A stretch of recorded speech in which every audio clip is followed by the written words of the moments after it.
어쩜 이렇게 시간이 안 가는지 정말 버스 안에서 고잉 이불 속에서 고잉 고잉은 언제나 너에게 고잉 고잉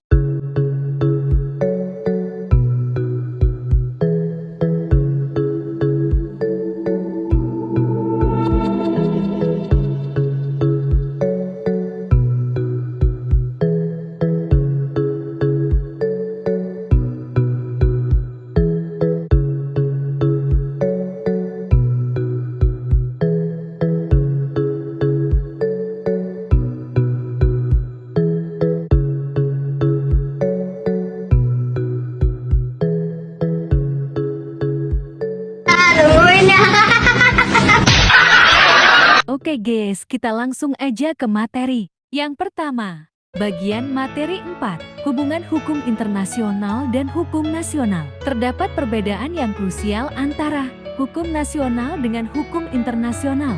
A. Objek pengaturan dari kedua sistem. Hukum itu sendiri terdapat perbedaan. B.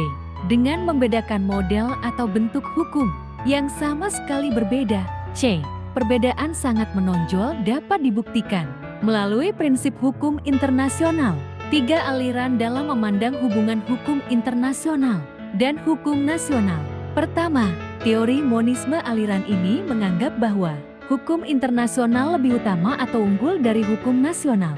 Teori ini dikemukakan oleh Hans Kelsen dan Sir H. Lauterpacht. Kedua, teori dualisme. Hukum nasional memiliki kedudukan yang lebih tinggi dibandingkan hukum internasional dikemukakan oleh Triple dan Straub. Ketiga, teori koordinasi. Hukum internasional dan hukum nasional memiliki lapangan yang berbeda. Teori ini dimodifikasi oleh Ian Brownlee.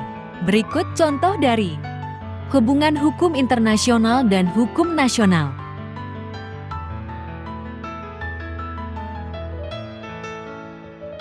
Next, materi kedua. Bagian materi 5. Sumber hukum internasional. Sumber hukum. A. Sumber hukum formal. Jenis hukum yang mengatur tentang bagaimana cara mempertahankan dan melaksanakan hukum material. Contohnya, hukum acara pidana KUHP. B. Sumber hukum material. Tempat dari mana materi hukum diambil. Contohnya, kitab suci dan doktrin hukum. Perjanjian internasional. Perjanjian yang diadakan antara anggota masyarakat internasional yang terdiri dari negara-negara yang bertujuan untuk membentuk hukum sehingga mempunyai akibat hukum. Bentuknya dapat berupa kovenan, konvensi, dan perjanjian. A. Tahap pembuatan perjanjian. Penjagaan, perundingan, perumusan naskah, penerimaan naskah, penandatanganan. B. Mulai berlakunya perjanjian. Setelah penandatanganan. Setelah ratifikasi atau pengesahan. Setelah pertukaran nota-noti. Selain presiden atau menlu. Penandatanganan perjanjian induk perlu. Full powers. Jidat pengakhiran perjanjian. Kesepakatan para pihak sesuai prosedur. Tujuan perjanjian telah tercapai. Muncul norma baru dalam hukum internasional. Terdapat hal yang merugikan kepentingan nasional. Prinsip hukum umum adalah asas hukum umum yang terdapat dan berlaku dalam hukum nasional negara-negara di dunia.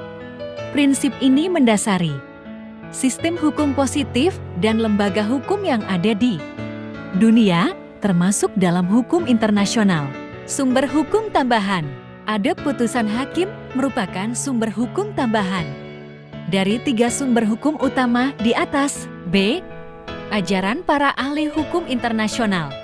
Ajaran para ahli yang terkemuka adalah hasil penelitian dan tulisan yang sering dipakai sebagai pegangan atau pedoman untuk menemukan apa yang menjadi hukum internasional.